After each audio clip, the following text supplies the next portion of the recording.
Alright, let's talk about What Makes Us Mighty, the seventh Firefly novel from Titan Books. So first, nuts and bolts. This novel was written by M.K. England, who is a new writer to Firefly. It released on 28th of June in the UK, but was delayed until late July in the US. What Makes Us Mighty is set between The Message and Heart of Gold. In fact, it's the third novel to be set in this gap, and more specifically, What Makes Us Mighty is set after Big Damn Hero. This video isn't going to be an in-depth review, more just a general impression. I won't go into really plot-specific spoilers, just a broad overview of the story and my overall impression and thoughts. As you guessed from the official teaser text, this story falls firmly into what I'll call the save the town Firefly plot archetype. So think along the lines of Heart of Gold. The crew arrive on a planet and end up trying to save the locals from some neighbourhood tyrant. So, what's this novel's deal? What sets it apart from any other Firefly story? I would say that its deal is that it takes the wider Firefly universe and shrinks it down to a microcosm. Essentially, you have this Duke who believes that he knows what is best for his planet and its people. He isn't really interested in having that view challenged. He makes life very comfortable for those immediately around him, while letting everyone else on the planet just toil away in poverty. He's not afraid to employ incredibly brutal and illegal force to maintain his rule. So the Duke is really the Alliance government on a small scale. His planet Kerry is really the verse shrunk down to a single world. It's an interesting idea. I think it works reasonably well. I enjoyed What Makes Us Mighty, although there were a few niggles, as there usually is. I think I'd place this one fourth overall, but it was a close thing. For a while I thought it would snag third place, but it made a few fumbles in the second half in my opinion, allowing Big Damn Hero to stay on the podium. I found in this novel that there was an attention to certain details that I really appreciated. For instance, this novel references Big Damn Hero, which is the first time that a Titan novel has referenced another Titan novel by a different author. This novel also contributes to the cosmology a bit, by asserting things like the moon madcap, which is mentioned and seen very briefly in Float Out, the comic, but never anywhere else, including in the Firefly Encyclopedia. Madcap is absent. This novel establishes that it is in fact the moon of Kerry, which is where this story is set. I have to admit, I am a bit of a sucker for little things like that. So, what else was really good about this novel? The villain was pretty good.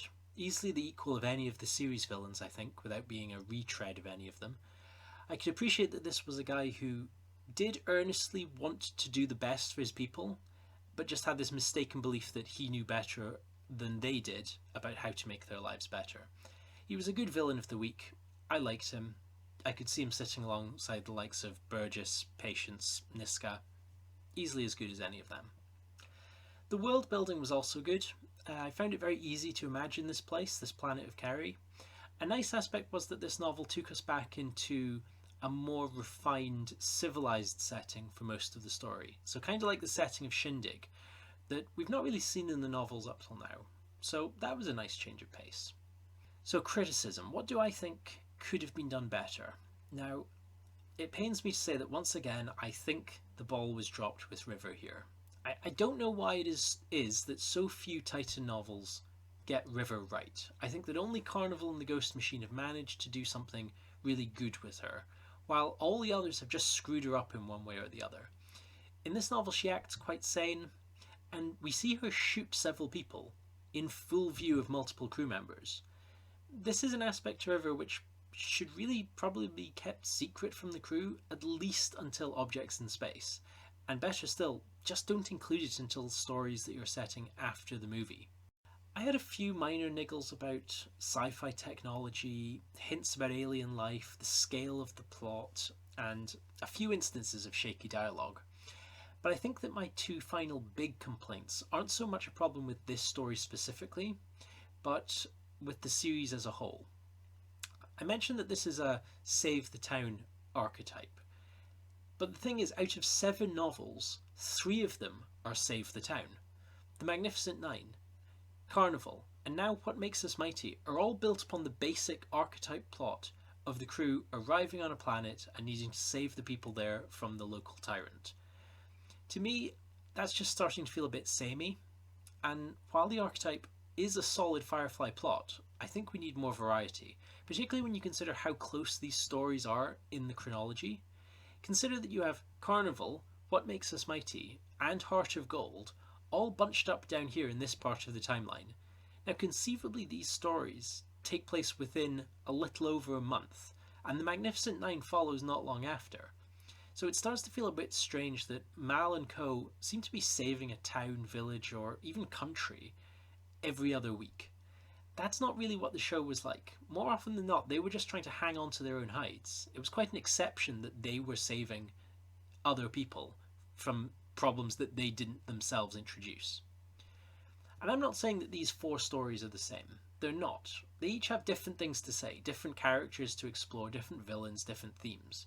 There's no crime in reusing similar archetypes. The original show, despite only being 14 episodes, uses a stranger comes aboard and the heist archetypes multiple times.